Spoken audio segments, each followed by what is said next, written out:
Olá, pessoal! Começa agora o programa Estratégias em Renda Fixa.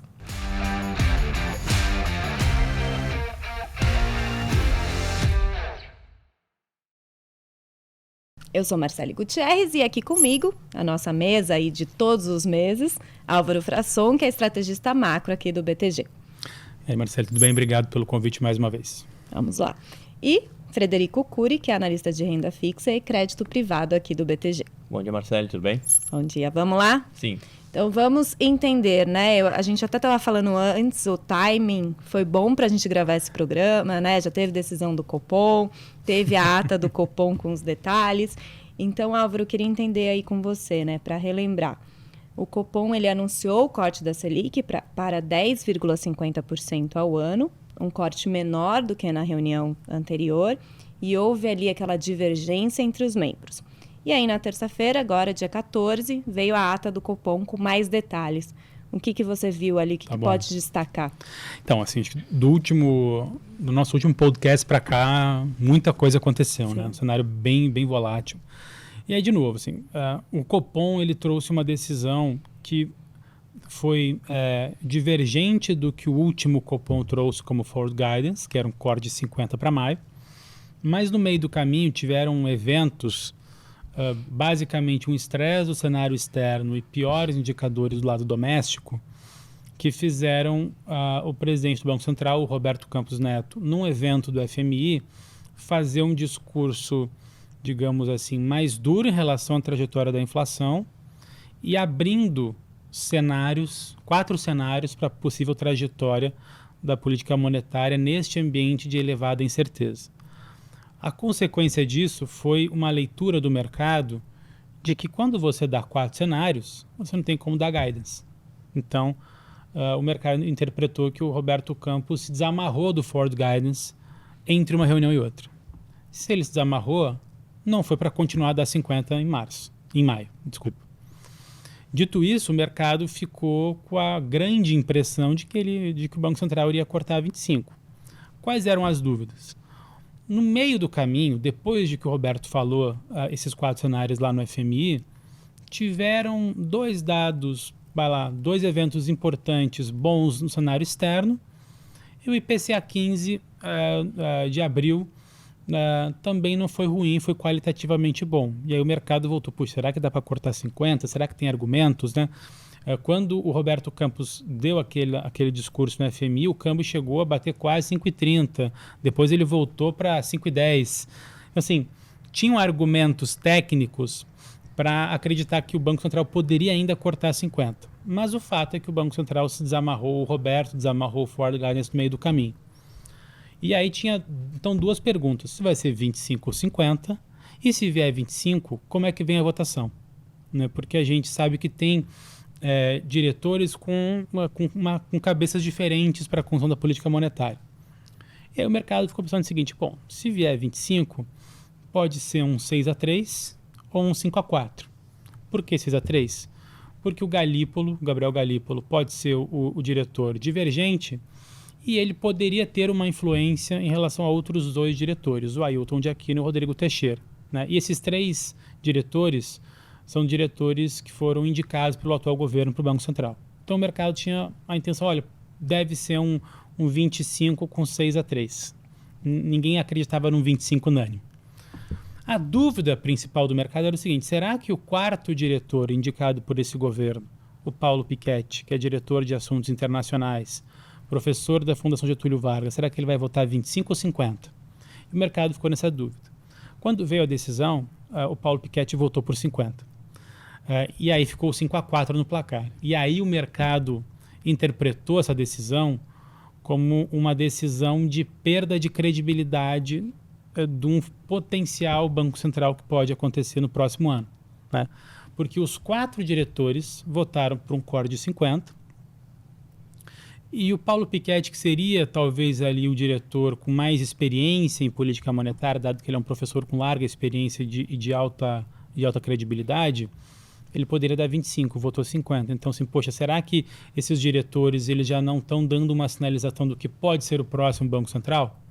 Aí o que aconteceu? A curva de juros abriu no dia posterior à decisão. E aí o mercado ficou, bom, vamos esperar a ata para saber o que com mais detalhes essa decisão. Né? Bom, e aí chegamos aqui a gente está gravando o podcast aqui na terça-feira, acabou de sair a ata.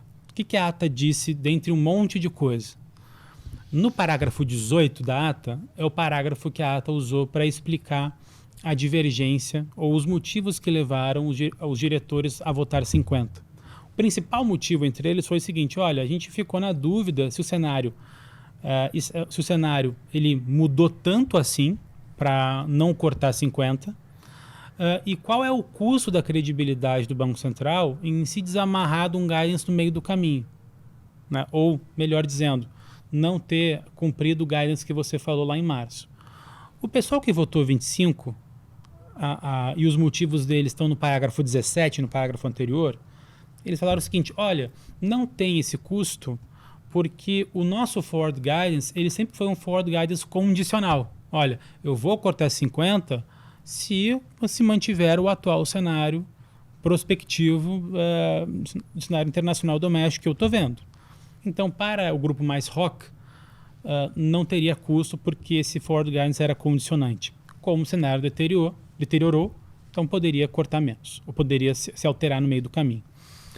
O problema dessa história, não ficou muito claro se a divergência é só sobre esse ponto ou sobre todo o ciclo. E por que isso? Porque na última linha do parágrafo 18, tem a seguinte frase da ata do Copom: por fim, tal grupo, e quando ele fala tal grupo, é o grupo que votou 50, enfatizou a necessidade de flexibilidade das decisões nas próximas reuniões a partir de junho. Né? E o que nos diz esse trecho? Que quem está querendo a flexibilidade nas decisões a partir de junho é o tal grupo, e não o comitê de forma unânime. Então, o que me deu a interpretação na ata de hoje? O grupo mais Dove, que votou 50, ele falou o seguinte: olha, eu acho que tem que ter uma flexibilidade para as próximas decisões, então não precisa de forward guidance mesmo, porque o cenário está mais incerto.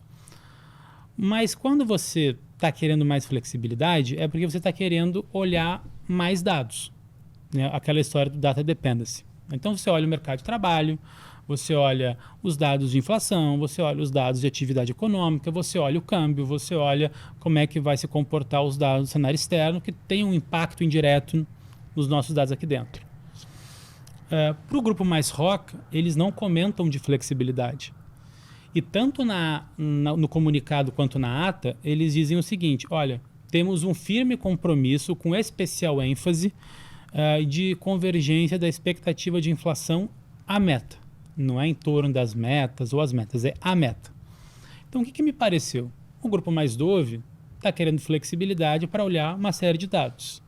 O grupo mais ROC, ele não quer flexibilidade e ele está olhando apenas um dado: expectativa de inflação. A expectativa de inflação até o próximo Copom, ele vai reancorar? Não precisa ser para 3, mas a trajetória será de reancoragem. Ele vai para dos atuais 3,60, 3,70 para 3,50, 3,40? Se isso acontecer, me parece que o grupo ROC ele está aberto a cortar 0,25. Se não tiver uma melhora das expectativas, me parece que o grupo ROC ele escreveu um texto dizendo que, olha, não tem argumentos para eu continuar cortando se as expectativas estão piorando. Dado que eu não estou comunicando uma flexibilidade e não estou data dependency em nenhum momento. Eu estou olhando a convergência da expectativa de inflação. Então, assim, foi um comunicado bastante duro e que ainda deixa dúvidas sobre se esse dissenso vai continuar ou não. É claro, se tiver uma melhora das expectativas, me parece que o corte de 25 ele pode ser unânime. Agora, se não tiver melhora das expectativas, o grupo ROC parece que vai votar pela manutenção. E como é que vai votar o grupo Dove? E aí, eu estava conversando mais cedo com o pessoal ali do Portfolio Solutions, ali da área que eu trabalho, dizendo o seguinte: olha, se tiver um novo dissenso, vamos imaginar o seguinte cenário: chegou junho, as expectativas de inflação elas não melhoraram. E aí o grupo ROC resolve votar pela manutenção, os mesmos 5, e os mesmos 4 resolvem votar por um corte de 25. Talvez a reação do mercado possa ser ainda pior a reação desse último Copom. Porque no último Copom você até tinha argumentos técnicos para dizer assim, poxa, daria para cortar 50, porque tinha lá, porque o câmbio até que não depreciou tanto, teve dados mistos no meio do caminho, tecnicamente estava para defender. Mas se a partir de agora, com esta comunicação mais dura, a expectativa de inflação continuar piorando e esse grupo Dove quiser cortar juro, pode soar ainda pior para o mercado. Então, assim, eu acho que no fim do dia, o nosso cenário para a trajetória de juros, ele ficou muito mais conservador. Se há 2 meses atrás, quem pegar aqui no histórico do podcast aqui, vai ver que há 2, 3 meses atrás a gente estava, olha, a gente acha que é 9,50, de repente é 9,75, mas se for 9,25 não me surpreende, né? A gente estava nesse range. Hoje me parece que o 10% de Selic para o final do ano é um cenário otimista. Então, assim, hoje a gente está em revisão desse número. O nosso atual número continua em 10, mas é um 10 com viés altista. Pode ser 10,25, pode ser, inclusive, o 10,5, não tendo mais nenhum corte daqui para frente. Então, de fato, à luz de tudo que aconteceu e da comunicação do Banco Central, o cenário se deteriorou bastante. A gente deve ter muito menos corte de juros, ou nenhum, do que a gente achava. E Álvaro, você falou bem ali a reação do mercado, né? Desde essa decisão do Copom, queria entender com vocês ali como que essa decisão refletiu nos ativos, né? Muda ali a visão, perspectiva para investimentos em títulos públicos. Fred, isso mexeu ali em crédito privado, mexeu no prêmio? Como que foi essa reação? Ou ainda é cedo para a gente entender isso? Aqui do lado de crédito a gente não viu qualquer tipo de retração em termos de demanda, ou até mesmo, seguindo essa linha que o Álvaro falou, de mais abertura da curva, né? Porque, bem ou mal, apesar de ter sido uma notícia mais assim, sensível para o mercado, com o formato de decisão que foi feito esse Copom, a gente ainda no lado de crédito ainda vive aquele movimento, vamos dizer assim, mais desconexo de oferta e demanda de ativos de crédito privado. Se quiser até posso já pegar um gancho aqui e explicar um pouco que na verdade foi o contrário, não abriu, continuou fechando a curva dos prêmios de crédito, principalmente dos ativos tanto indexados à inflação como também ao CDI. Só que agora a gente vê, vamos dizer assim, um piso técnico se aproximando, né? A gente não vê mais aqueles tombos mês a mês de 10, 15 bips.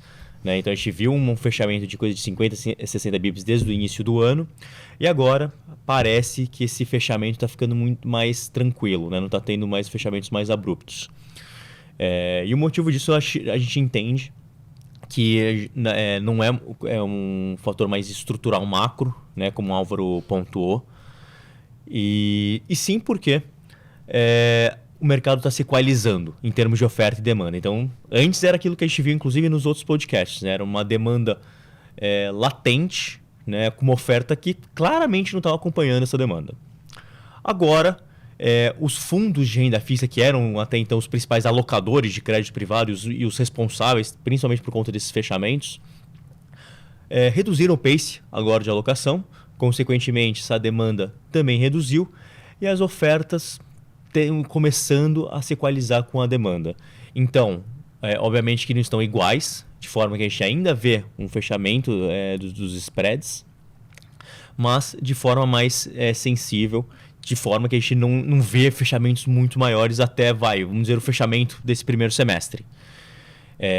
Então, assim, em termos de rentabilidade, apesar desse fechamento, e a gente está vendo já que está começando a cessar, em termos estruturais de nível de prêmio, principalmente falando de juros real, né, a gente ainda entende que está atrativo, apesar desse fechamento que aconteceu desde o começo do ano.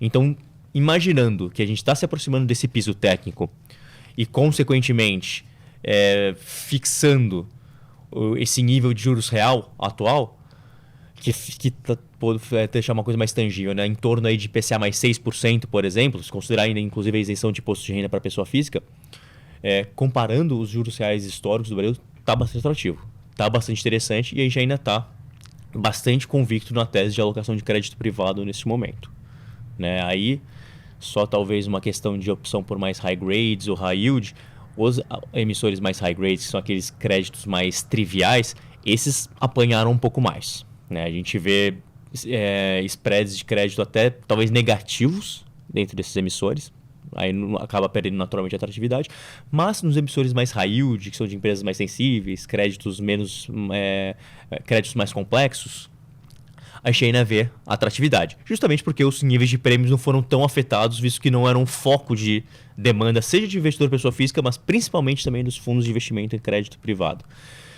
Então, a alocação de crédito como um todo está ainda fazendo sentido.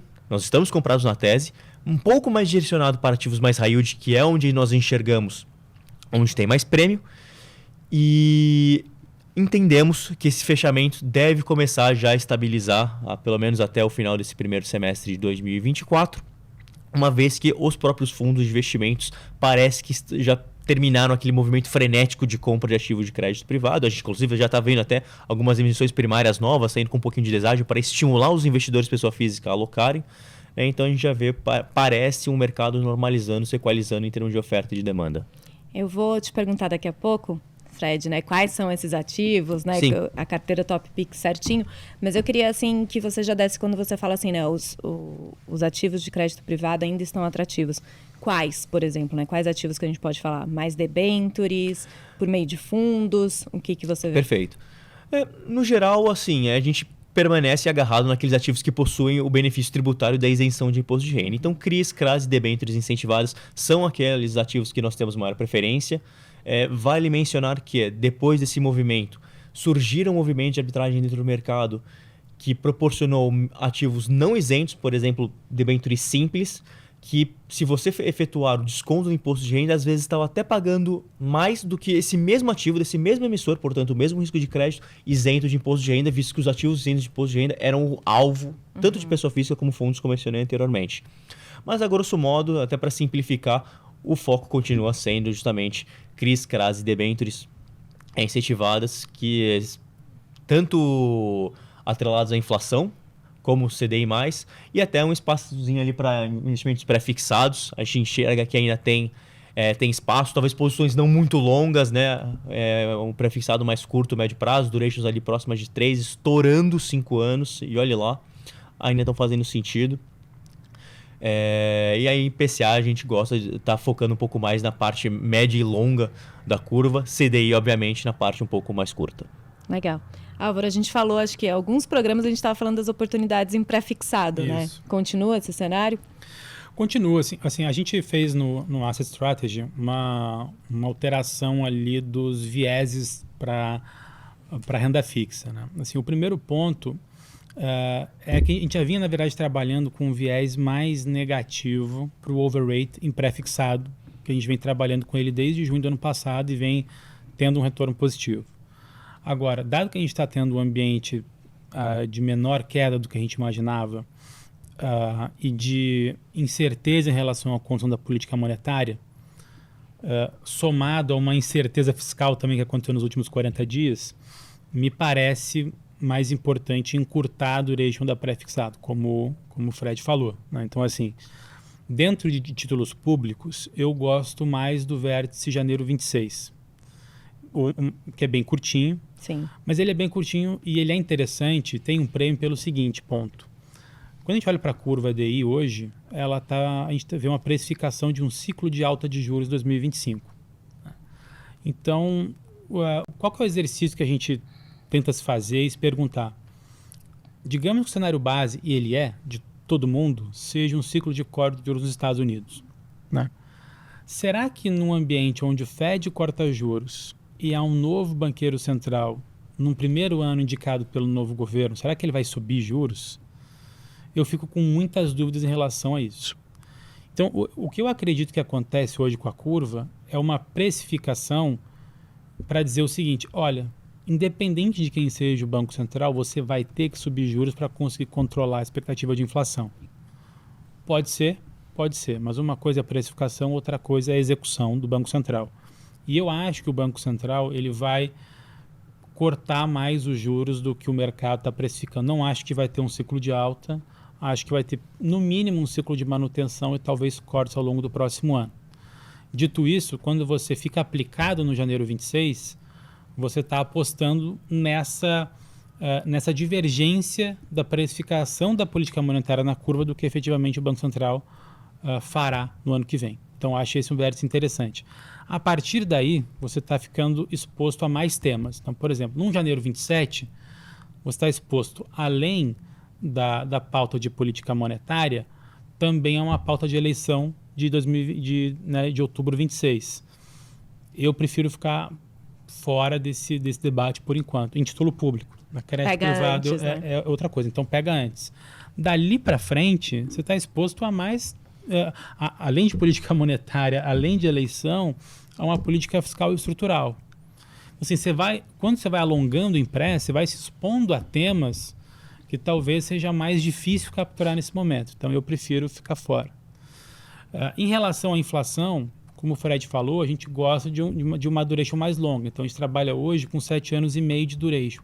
A gente reduziu um pouquinho do que era antes, que era de 9 anos. A gente foi para 7,5 porque nos últimos 30, 40 dias, a parte curta da curva, ela abriu muito, da curva real. Então, ela está muito plana e todos os vértices trabalham aí acima de 6,2 das NTN-Bs, PCA+. Então, assim, me parece que vale fazer sentido você espalhar a sua alocação ao longo da curva de juro real, mas tentando calibrar para você ter um vértice ali que dê uma duration de 7,5. Então, parece fazer sentido. E aí vale também destacar, o que a gente prefere, inflação ou pré-inflação? Acho que nesse ambiente de mais incerteza, de talvez um juro real mais alto no mundo inteiro, de talvez uma inflação mais elevada, porque talvez o governo esteja preferindo mais crescimento via mais gasto, isso vai gerar mais inflação, então fica mais alocado a inflação. Por que isso? Porque geralmente, num ambiente onde, além dessa política fiscal mais expansionista, mas se a gente tiver com isso um Banco Central mais dovish, geralmente as inflações implícitas elas sobem muito mais e o juro real cai. Hoje está equilibrado, mas se a gente tiver certo, a gente acha que a implícita vai continuar subindo e o teu juro real vai continuar caindo no vértice curto. Então, poxa, fica alocado no curto. E no longo, você tem que ficar exposto, porque acho que o longo também tem um tema de juro real global. Hoje, o juro real de 10 anos nos Estados Unidos é 2,1, 2,2. Eu não tenho muita dúvida que quando o Fed começar a cortar e passar alguns meses depois do primeiro corte, vai ficar claro que o juro real americano de longo prazo não é 2 ou 2,1, é 1,5, 1,6, enfim. Eu acho que só isso vai ajudar a ter um fechamento dos vértices longos dos mercados emergentes e o Brasil não vai ser diferente. Assim, no juro real, espalha na curva, uma duration de 7 anos e meio. Para o CDI, a gente está 2 knots underweight, mas com um viés mais positivo, querendo ficar um pouco mais alocado. Por que isso? Porque se a Selic ela vai ficar mais alta do que a gente imaginava, nos parece que o CDI real também daqui para frente vai ser mais alto nos próximos anos.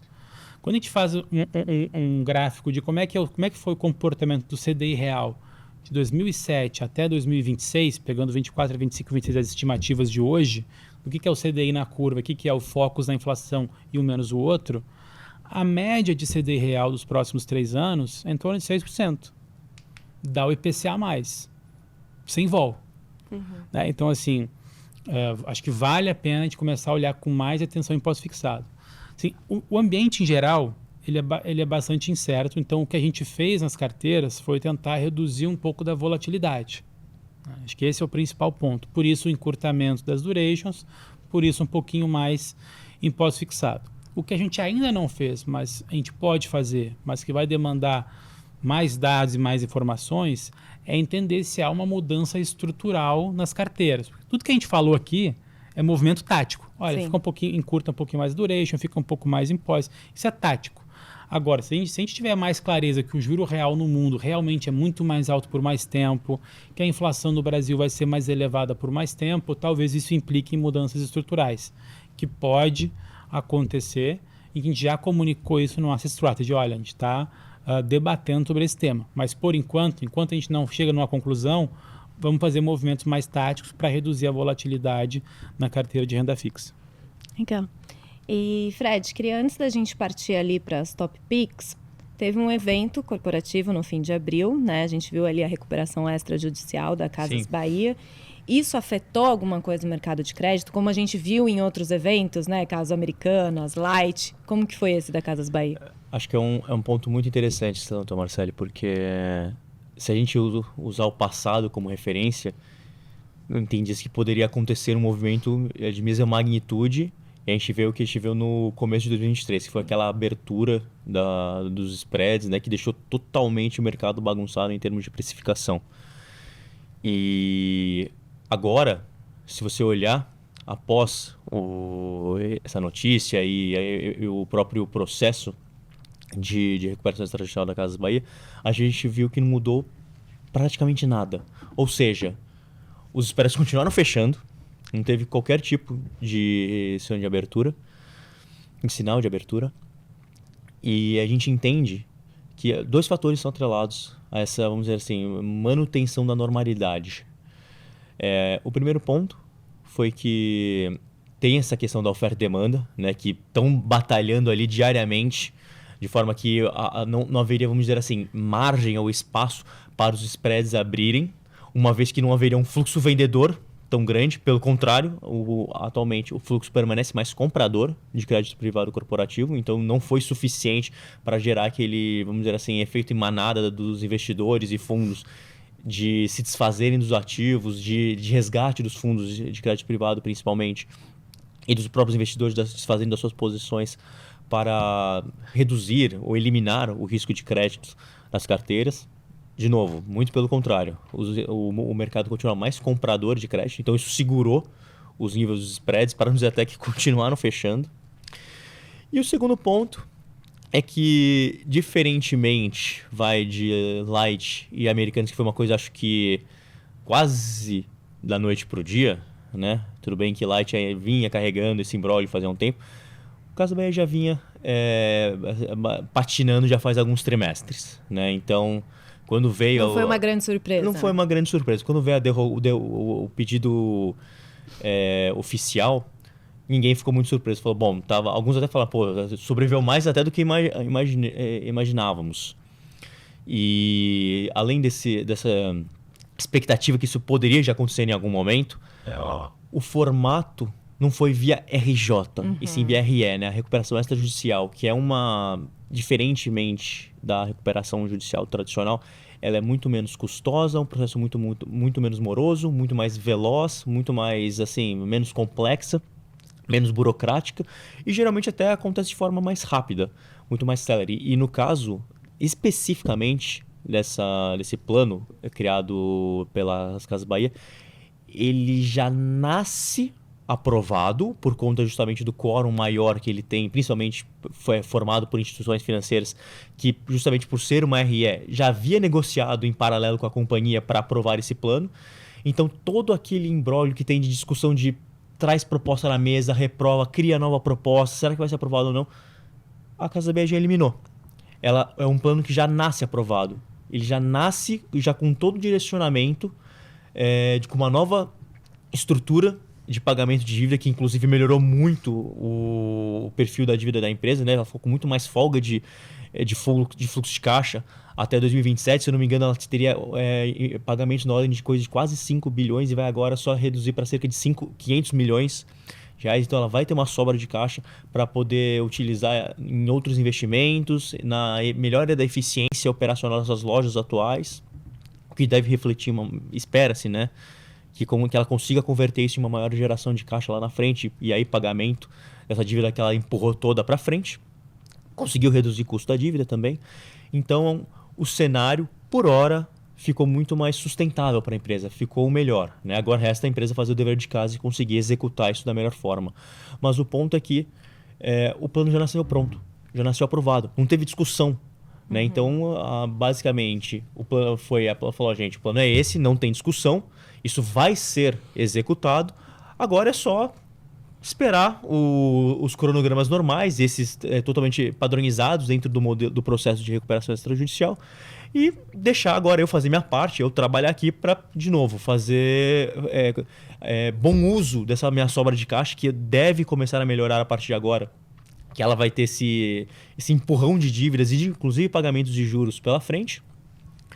E vai seguir agora a vida normal. Acho que por conta disso também o mercado enxergou, não viu margem ali para algum tipo de barata voa para conseguir manter a calma e, consequentemente, manter esse fluxo mais comprador no mercado. Legal. Bom, para encerrar então o Estratégias, quais foram as mudanças da Top Pix em maio? Sem grandes mudanças, tivemos somente a saída de Equatorial Goiás e de Original Holding.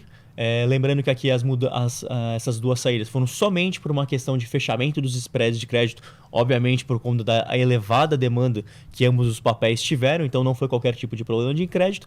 E tivemos como entrada o CRI Unidas, né? Atrelado à inflação. Escolhemos Unidas, isso seria, no caso, é importante falar que seria a nova Unidas, né? Aquela após justamente a Brookfield ter adquirido os ativos que foram forçados a serem vendidos pela Localiza, né? Após justamente o M&A que ela fez com a antiga Localiza. Isso pode ficar um pouco confuso, mas no nosso Top Pix a gente até explica como é que foi essa situação, mas o que seria a nova Unidas pertencente à Brookfield foi justamente esse CRI que nós colocamos dentro do Top Pix. Lembrando que esse, diferentemente de outros papéis que nós colocamos no passado, esse é para investidor profissional e não para qualificado, mas nós colocamos porque realmente enxergamos uma relação de risco-retorno bem interessante.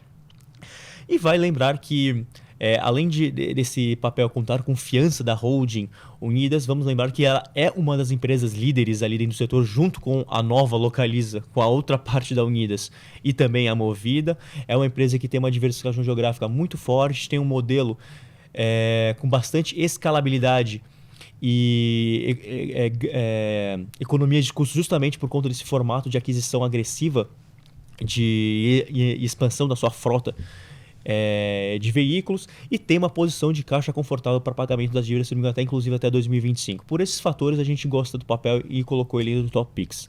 No caso de Cogna, que foi justamente a opção na parte de CDI, a gente sabe que a empresa é atualmente a líder dentro do setor. Ela tem um modelo também de eficiência de custos, principalmente em termos de seleção de profissionais para dar as aulas no modelo IAD e ao mesmo tempo presencial. Ela consegue ter ganhos de eficiência nesse formato. É uma empresa que tem uma alavancagem de certa forma moderada, né? Ela vem desalavancando e conseguindo manter um nível de certa forma sustentável, por assim dizer, e também tem uma diversificação geográfica muito forte. Foi por esses motivos e também até por conta do prêmio acima até do que a gente enxergava alguns meses atrás que a própria Cogna estava pagando, nós escolhemos e colocamos ela no Top Pix. Legal. Bom, muito obrigada, Fred. Até junho, a gente volta. Obrigada, Álvaro. Valeu, Marcelo. Valeu, Fred. Obrigado mais uma vez. Então é isso, gente. Mais um programa Estratégias em Renda Fixa no ar.